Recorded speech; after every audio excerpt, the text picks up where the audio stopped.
guys? Coach Jesse Minch here with GetHandles.com. Got some basketball answers for you guys today. If you have any questions, leave them in the comments down below. As always, I'm going to try to get to as many of them as I can in each one of these videos.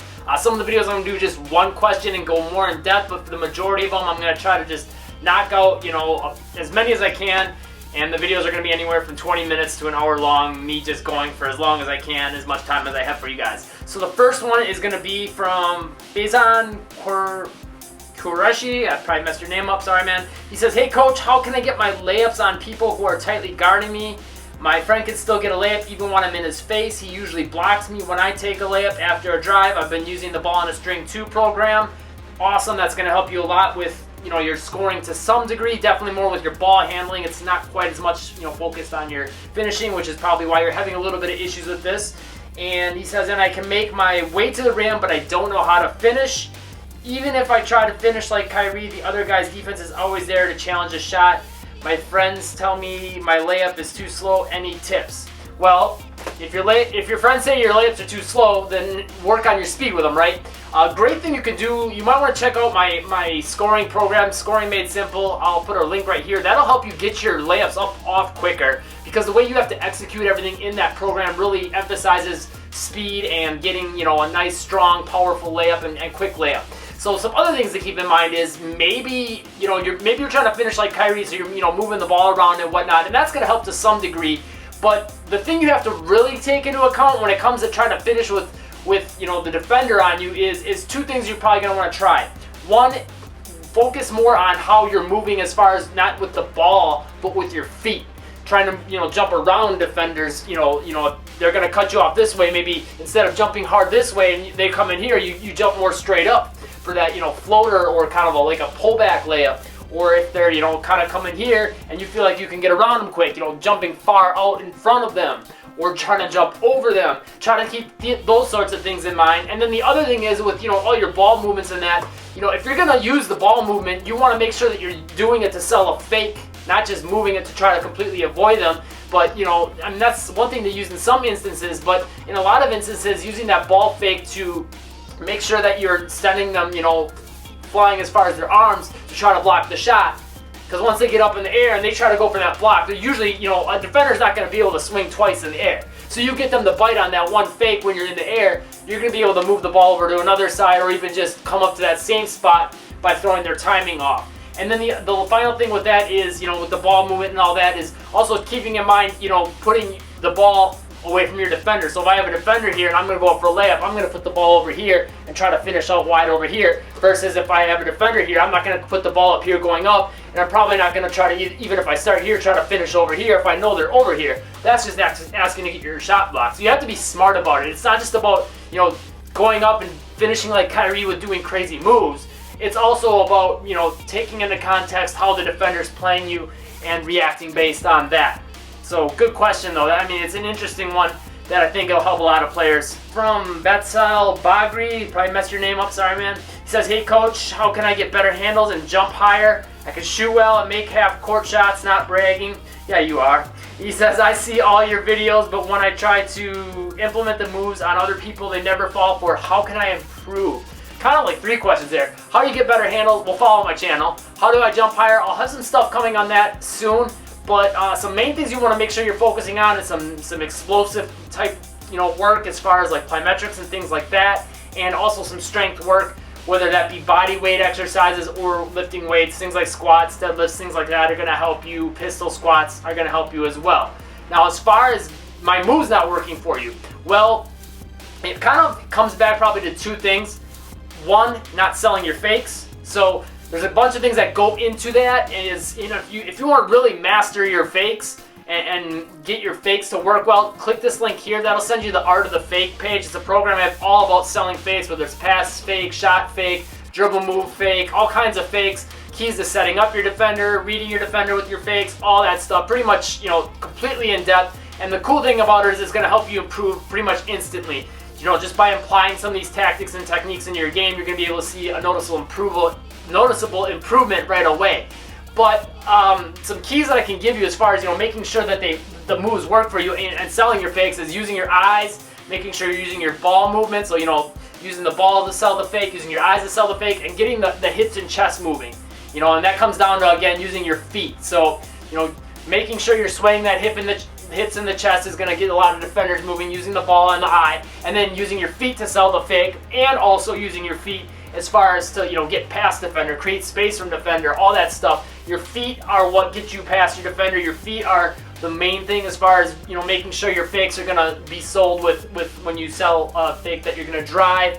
Your feet are what's going to help you create space. So making sure that you're getting enough movement out of your body by using your feet is going to really help you pull off a lot of the moves more effectively. That's one thing I tell players a lot at my camps and stuff too, is like, it's not all about your dribble moves. Like, people, you know, always talk about highlights, like, do you see how Kyrie beat him with that behind the back move, or do you see how Steph Curry hit him with that inside out dribble? And like, yeah, the dribble, the behind the back, the inside out between the legs, all that kind of stuff, that's kind of part of what makes the move work. But at the end of the day, what really makes a move work is your feet. Because I don't care if you do 100 behind the backs and an inside out between the legs and all, you know, whatever move you do as far as dribble moves go. I mean, yeah, it looks flashy, it's cool, it's fun stuff to do, and it helps you improve your ball control and maybe protect the basketball. But those moves are just to bring the ball along for the ride. It's your feet that are getting you somewhere on the court, that are creating space, that are getting you past defenders, that are selling fakes, all that stuff. Sorry, I kind of went on a rant there, but feet, they're important. Next one is how to improve your vertical jump. Thanks from Ben Sack. Just kind of hit on that in the last question. Again, I'll be having more stuff on that, but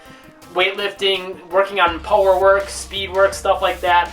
It's a combination of things, and then also working on your jump technique is another thing that can help you quite a bit as well. This one, I caught this comment earlier. I thought it was a great question. It's from J-Ket Frogive. I don't know if that's supposed to be a name or what, but he has a great question. He says, in a previous video, you talked about having read Kelly Starrett's Becoming a Supple Leopard. I actually still have not finished that. I got about 3/4 of the way through it, into a lot of the mobility stuff near the end, and haven't finished it. I really need to come back to it, but I got the main gist of the entire book from what I have read. But he says, in what way do you incorporate his teachings into your basketball playing? Do you use it solely as a guide to restore motion and pain relief, or do you try to change the way you move while playing?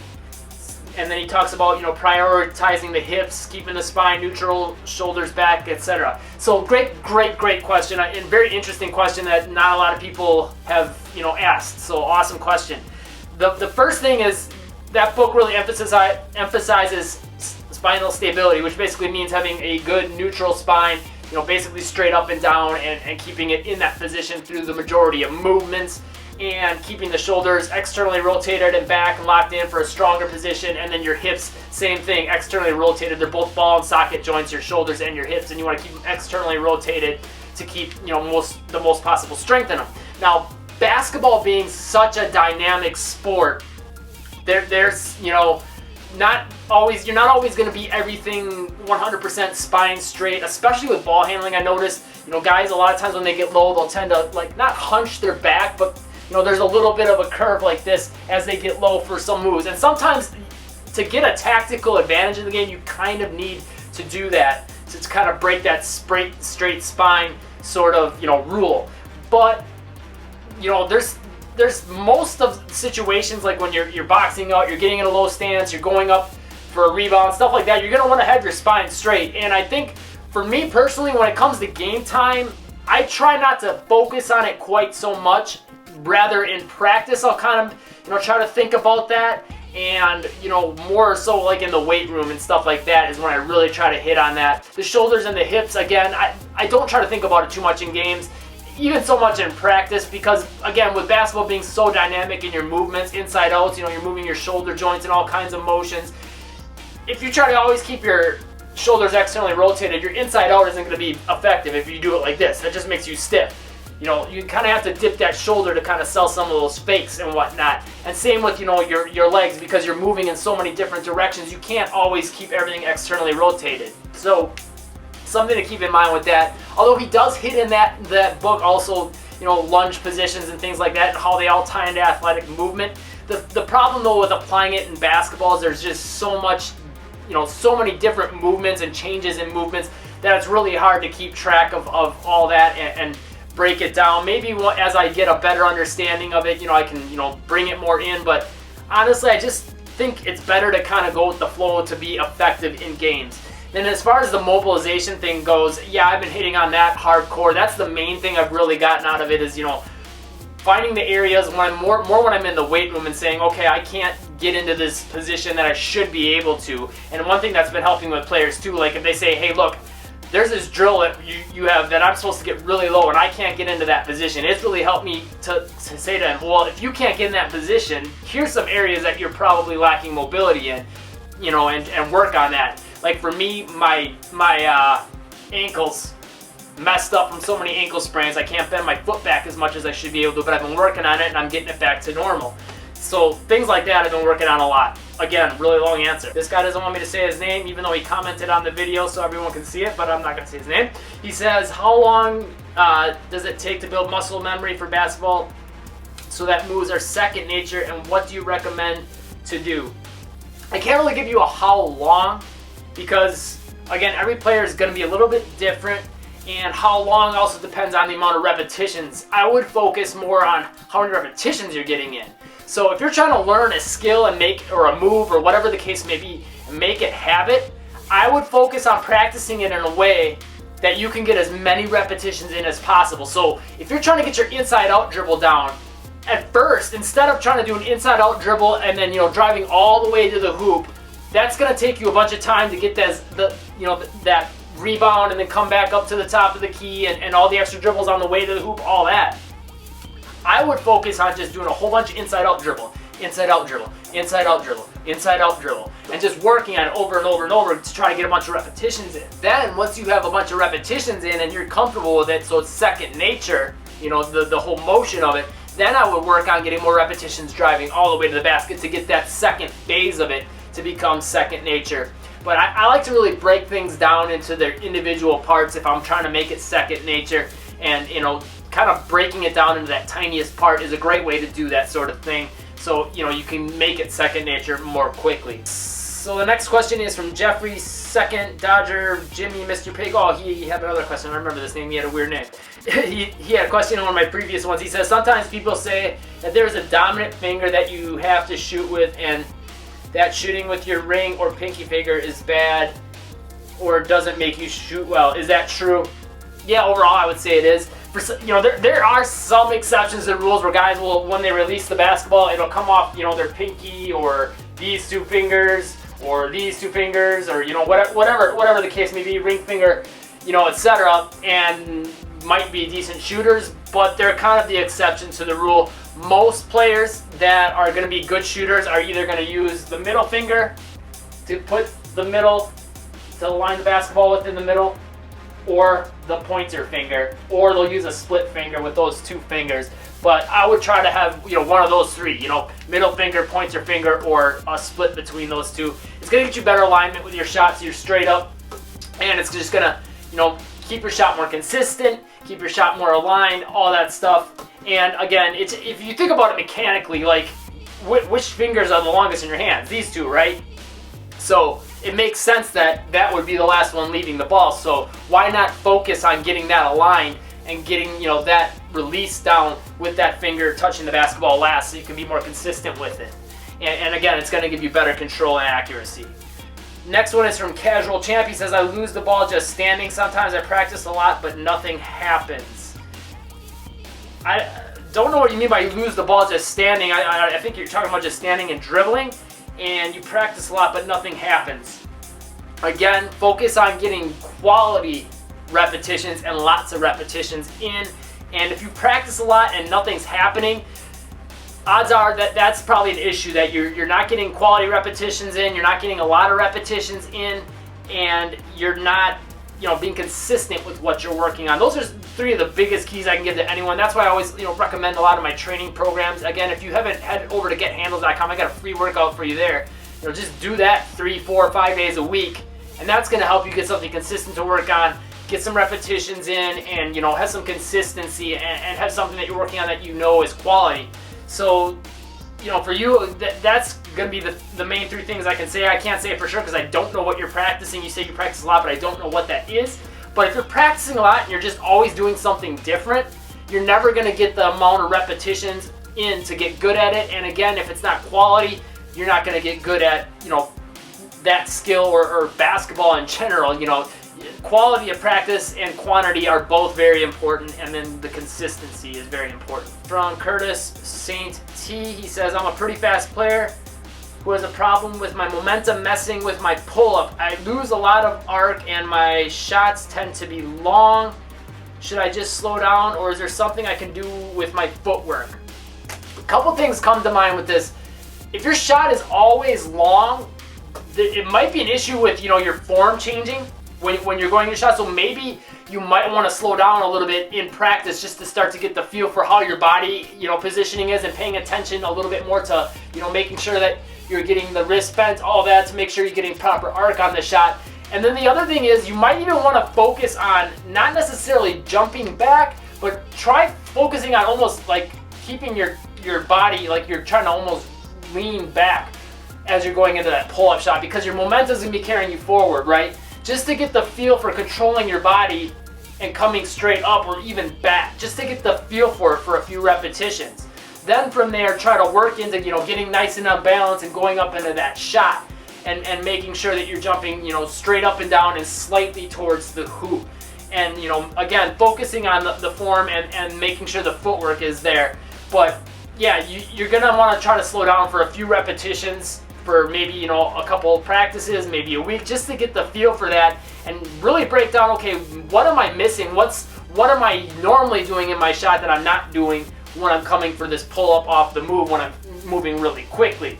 So that's something that can definitely help you. And again, working on, you know, with focusing on that footwork, making sure that you're on balance as you're going up for that shot once you start to get that feel and that control. So again, it's hard for me to say without seeing your shot what exactly is going on, but those are a couple things that you could try that could help you. And again, you know, just make sure your mechanics are consistent, and you might even need to make some slight adjustments for when you're doing it on the move, because again, your momentum is carrying forward, so you might need to, you know, focus on more pushing the ball up more for higher arc and not trying to push it forward quite as far with your normal shot.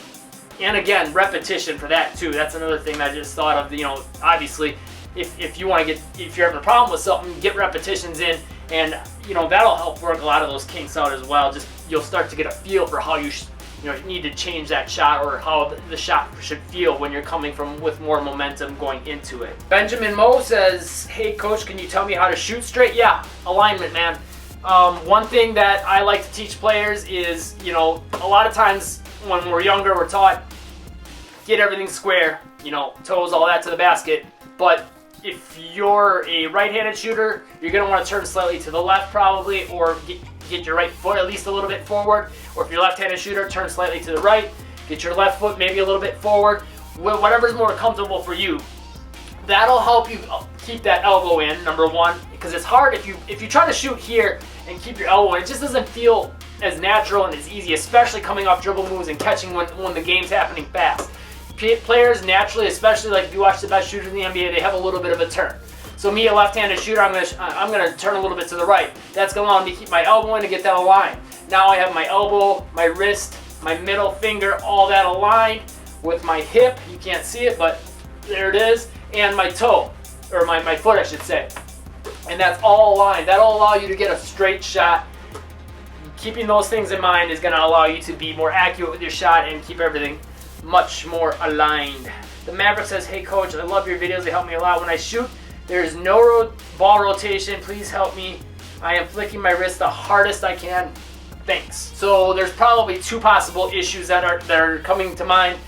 Could be something else, but it's probably guide hand interference of some sort.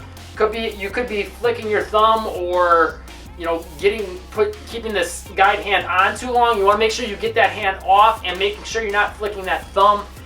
Key tip I can give you again is to make sure you're dropping that hand off. I like to slap kind of by my wrist or my elbow. Sometimes I'll even work on dropping it by the shoulder. That'll ensure that you're getting a one-hand release to make sure you're getting that backspin. You said you're flicking the wrist, so you know it could be this guide hand interfering that's not getting any backspin on the ball. Or it could be that maybe you're flicking your wrist, but you're just kind of pushing the ball and then flicking your wrist after. And that could be a result of you having the basketball too much on your palm when you shoot. Now, I covered this earlier in a different question, saying, you know, who cares if your palm touches the basketball when you're dribbling?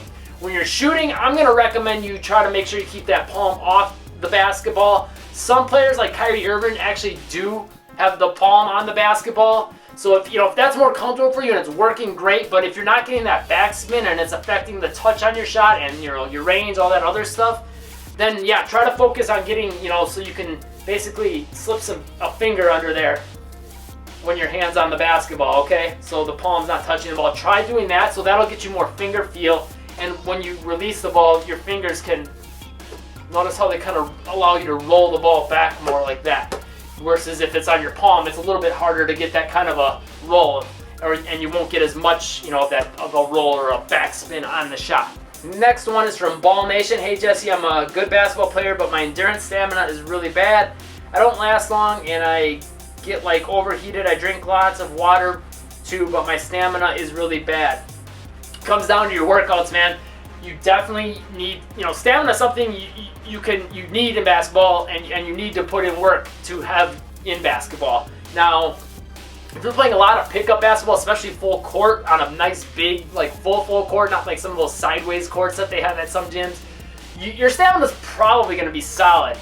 But if you don't get a lot of that in, then you're going to want to get some type of, training. I would say some type of interval training or circuit training. That could be, going to the weight room and working light reps, but, moving quickly with them and going from one thing to the next, circuit training style, or a type of workout where you're doing something real high intensity with a real short break. So it could be like doing a sprint and then resting for 10 to 20 seconds, or walking for 10 to 20 seconds and then sprinting again and repeating. And doing that, something like that for like 20 minutes, that's gonna get you in great shape. Or even doing like push-ups, 20 seconds on and 10 seconds off, do a bunch of sets of that, go into sit-ups, same thing, and do that, keep that heart rate going, and keep yourself moving, and not using so much high weight, but, or working on super, high intensity as far as the strength component goes, but keeping it a little bit lighter, but giving enough resistance and at a level of difficulty, but to where you can still move quickly. Okay, so allowing yourself to move quickly and then taking, real short break and then going right back into it. So that's a great way to get yourself in great shape. Something that you should definitely, give a shot, and you'll notice a huge difference in your conditioning. Okay, I'm jumping to another video because I got most of them from that last one answered, and I want to try to make sure I get some of these from this other recent one because there's 2 videos I need to catch up with for you guys. This one is Ernest Anderson. He says how to get past defenders who are defending really hard would really help. I actually have a video on that already. Simple moves to get past tight defense. Click right here to check it out. That's gonna be like the simplest way to deal with defenders that are playing you really hard, really tight, and coming after you quite a bit. Simple moves to get past your defender and deal with those situations. Definitely check that video out. Next one's from Call of Duty Gamer 233. How do I pick up my dribbling speed because I'm too easy to read? We've got another video. Click this one here. How to dribble faster. It's gonna give you a lot of different ways as far as improving your dribble speed, and then also click this to check out speed handles too. That program is going to definitely help you to dribble speed, pulling off your moves more explosively, your footwork, covering more ground, dribbling faster, working on combos, pounding the dribble, drills for dribbling 2 up to 3 basketballs. We actually work you all the way up to that. That's going to help you a lot with getting your dribble speed down, and it's going to make you a lot harder to read and a lot more effective on the court. Next one is from One Mo Game 23. How do I stop the ball from being slippery in my hands? I want to get rid of my butterfingers and have more control of the ball. Finger dribbling. Click this link right here. That's going to help you a lot with getting your control better with your hands and getting a better grip. And also click this to check out Ball on a String program. That program's got some great drills to help you improve your grip over the basketball. There's actually a drill in there that's helped a lot of players that are close to being able to palm a ball, or not even didn't think they were close, and all of a sudden after doing it they were able to palm it. Now if you have really small hands, I'm not saying you're gonna be able to palm the ball from it, but it'll definitely help you get a better grip on the basketball at the very least. And if you're within reason of getting close to palming a ball, it could definitely help put you over the edge to be able to palm the ball. And that kind of ball control is going to help you with everything you do, touching the basketball, passing, shooting, dribbling, you name it. Last one I'm going to do, because my voice is starting to get hoarse, is from Jason Jonathan. He says, how to convert an and one like Harden. Great question. And1's like Harden, 2 hands on the ball. Almost every time you see him go to the rim, he's got 2 hands on the ball. And there's 2 reasons for that. 1, it doesn't allow anyone to knock the ball away. But 2, think about it. If your hands are on both sides of the ball, there's a lot more chance you're going to get fouled, right? I mean, if I have 1 hand on the ball, this whole side here, someone could slap the ball away, right? And there's not going to be a foul. Put your hand here, now that's a lot more of the ball that's being covered by your hands, so it's going to be a lot higher, likelihood that you're going to get fouled.